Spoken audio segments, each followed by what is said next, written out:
A wise man once said that the internet would see off newspapers. I'm not sure whether I agree with that, but Nick Rushworth is here to tell us the name of the most read media website in the world.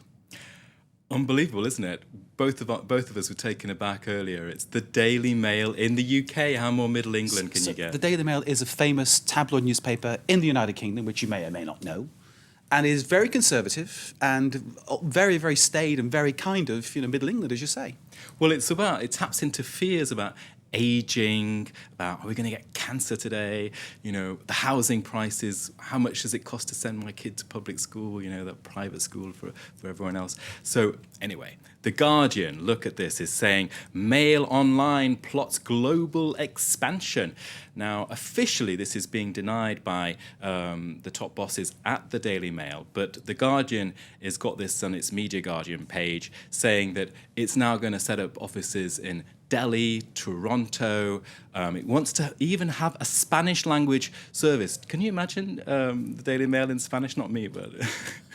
So obviously they're not getting perhaps the readers in the UK, the market in the traditional press, the print media is waning. This is fascinating because the Daily Mail's ethos or belief, if you like, is that sort of everything in Britain is very much the best thing, and foreigners in a sense are shunned. And feared in a sense if you read its editorials and that kind of thing. But as you say, the expansion and moving abroad and publishing in different languages, it seems like a complete change, but clearly there's a market there. Well, it's a very good point, but maybe that's kind of like an echo of British imperialism in the media market. Let's have a look at what the Daily Mail is saying today. So one of their top stories this afternoon was Prime Minister David Cameron, I'm serving somebody, get back to the back of the queue. So it's sort of populist message there. That's what the waitress told Cameron. Yes, that's right. So we love their stories. They have a feel to them. Look at this one. Everyone wants to know where Cristiano Ronaldo is. He's actually in Saint-Tropez, and you get a look at his torso and a look at his girlfriend as well. So there. And you get a lot of wallpaper material as well. Look at this today. Adorable pictures to melt even the hardest heart. Tiny kittens and cuddly puppies.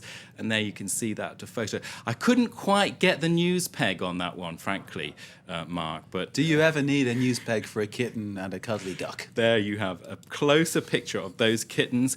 This is what awaits the world with the global expansion of the Daily Mail. Okay, I had a very dear and old colleague who used to write football for the Daily Mail, and I must say that his reports are great, and their sports reporting on the whole is very, very good.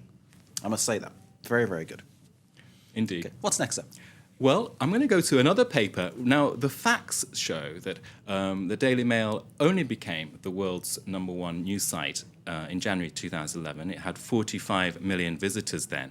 And the New York Times basically was #1 for a long time. Now, today, the New York Times is getting far, far less. It is way behind the Daily Mail. The Daily Mail is getting 90 million unique visitors. Now, for its kind of global reach, the Daily Mail in the New York Times in the last few days has gone to China. It's set up a Mandarin language website, and Forbes has got that. It's there. You can see the website there. The New York Times launches Chinese language site at last. Of course, that market is huge. It's the third biggest internet advertising revenue market in the world, China, or by 2014 it will be. So they're obviously trying to tap into that. They're doing a soft launch. They've had like 30 articles, which shouldn't offend too much. But what's happened is we've got into trouble here already. This is being reported here on the website TechCrunch.com, and it says, we're 1 week in, and the Chinese have actually not shut down the site itself, but shut down the social media side. So that's the Twitter and the Facebooks and so on, which allow the Chinese to function. So this is a clash of cultures and a clash of views on freedom of expression. Yes.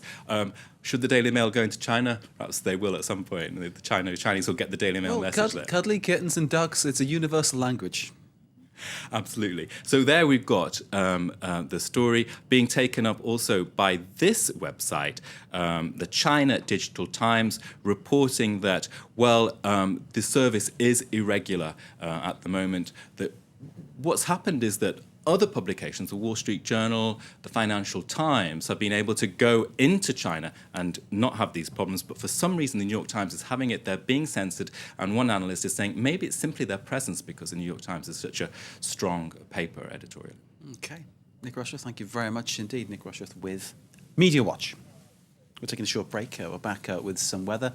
And then more news, more sport, and some culture for you. This is live from Paris. You're watching France 24. Stay with us.